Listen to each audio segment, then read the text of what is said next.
A big Overwatch 2 MMR update is in the works. Hey, welcome to the channel and let's just dive into it. The dev team for Overwatch 2 have finally provided an update on matchmaking in the hero shooter sequel. How it's been working, how it's been structured, and how they're intending to change it to address some of the big problems the game has had. Because it's no secret Overwatch 2 has had some matchmaking issues pretty much since day one of release, with players calling on the dev team to rework how the system is run because right now something feels a bit off. The game just doesn't really feel balanced, and there's been a lot of complaints from the community that pretty much every game they play is either them getting stomped on or them doing the stomping with no in between and certainly no actual competition. And a comeback from a losing position? Forget about it. With all that said, Blizzard have seen fit to act, releasing a new blog post to explain the changes they're working on for Overwatch 2's matchmaking system and what players can expect from online play in the new year. And the big change on the way comes in the form of a new internal matchmaking system. Blizzard kicked things off in the post by explaining how their matchmaker is designed to create balanced matches, using an approximation of each player's skill to do it.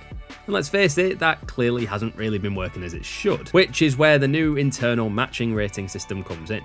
Essentially then, everyone has an internal matchmaking rating, or MMR, that's a numerical value to describe your skill relative to everyone else. But this MMR isn't an absolute value, it can change even if your personal skill stays the same as the general population gets better or worse compared to you. Self-explanatory enough, right? But if you're new to Overwatch, then this next bit might be a little bit more confusing. Your MMR will rise over time if you improve your skill and win more games against players of your current MMR level. But in every game mode, including competitive, the game only looks at MMR when forming a match. That means that your skill tier or division isn't actually ever used to form matches, and by the same token, the rank you see in a player's profile isn't the same as their MMR. This should mean that you always end up against players who are just as good as you are regardless of which skill tier you're in, which gets more important as you rise through the ranks and it gets tougher to find games as the player pool diminishes. Most importantly of all though, Blizzard confirmed that a player's MMR is only adjusted after wins, losses, or if a player is returning to the game after a long time away from Overwatch 2. It's not affected by the rank reset at the beginning of a season, and it's not really even affected by promotions and demotions into different skill tiers, which definitely seems a little counterintuitive and has probably been the basis for a lot of the confusion around Overwatch 2's matchmaking so far. The good news is Blizzard have acknowledged there's a problem with Overwatch 2's matchmaking and they're working to fix it. They're even looking at ways to make matches between partied up teams that are from a range of different skill tiers and MMRs feel more fun and less luck based. Obviously, in matches where players are as far apart in skill as they're allowed to be,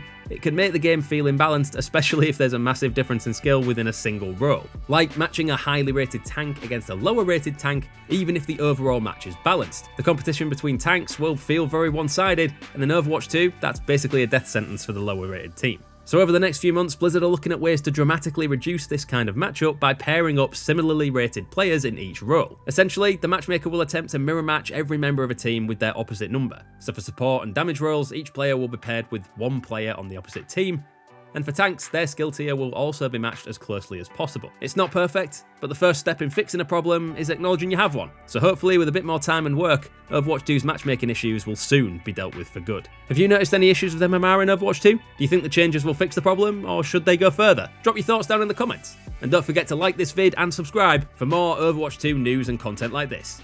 Thanks for watching.